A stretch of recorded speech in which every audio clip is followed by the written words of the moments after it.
than apparently finding videotapes about this kid blocks away hours earlier. So that's, I think, the kind of behavior on the part of the police that has alarmed the country, and I think it will compel a charge. But we do not know at this point what will come out through that process. Larry, you're talking about the behavior of Michael Brown. You're talking about the behavior of Dorian Johnson. But whose behavior should be under more scrutiny? Should it be Michael Brown's, or should it be the Officer Wilson's?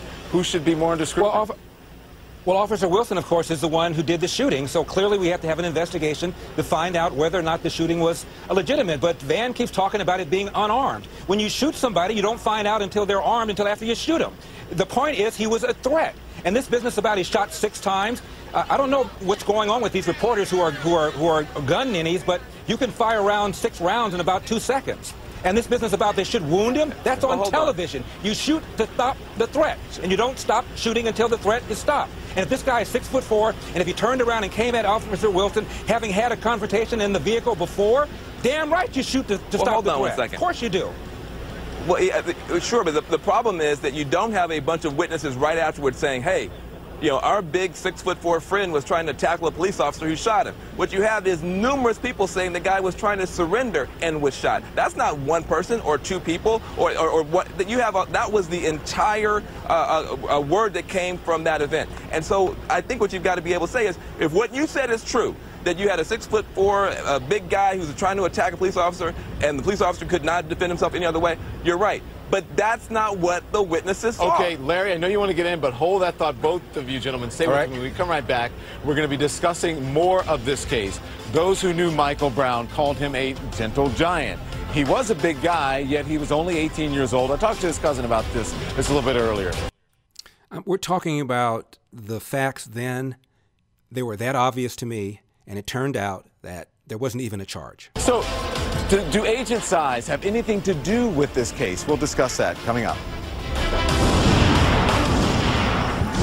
Welcome back, everyone, to Ferguson, a much calmer city tonight. Michael Brown was 18 years old. And again, last night, John, Legend, and Common both made references to Ferguson as if the facts were that he had his hands up, as if the facts were that Darren Wilson irresponsibly shot him and that racist grand jury refused to indict.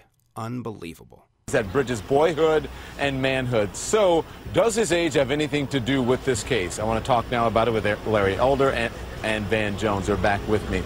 Larry, Michael Brown was unarmed, 6'4", weighing nearly 300 pounds. His family has referred to him as a gentle giant. He was also 18. So, was he a teen or an adult?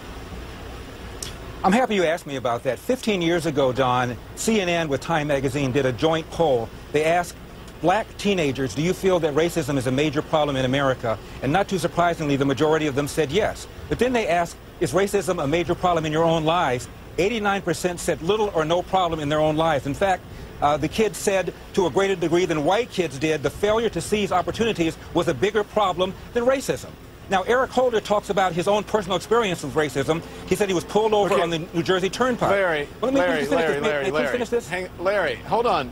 Hang on, Larry. That wasn't the question I asked you. I talked about his stature and his age. Is he a teen? The important question. Or is he an adult? Because this is the age that... I'm not asking you about the important question. I want you to answer my question. So is he a teen or an adult at an age that bridges boyhood and manhood?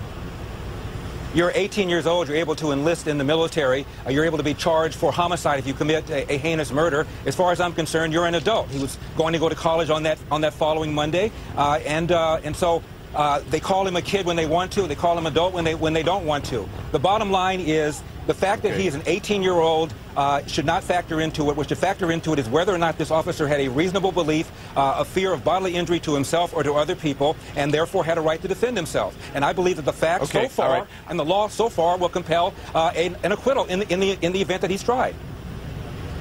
All right, his mom spoke with Anderson Cooper tonight about her son being only 18 years old. Here she is. Listen to what she had to say. He was a teenager. He was growing up. He was only 18. He had a chance.